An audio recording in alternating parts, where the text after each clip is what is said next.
మరి ఇక్కడ మీరు స్క్రీన్లో మీరు చూసినట్లయితే 2 దృశ్యాలు కనిపిస్తున్నాయి.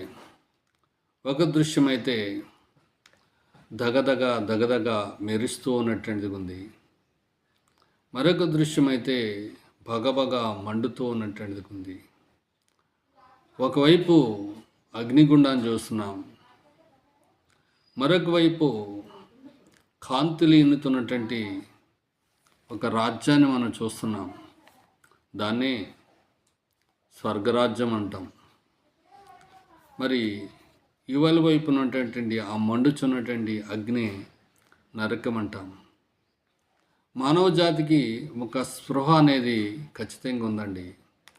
నరకం ఉన్నది అనే స్పృహ మనకుంది, స్వర్గం కూడా ఉంది అనే స్పృహ మనకుంది. కాబట్టి స్వర్గంలో గొప్ప గొప్ప వాళ్ళు ఉంటారు,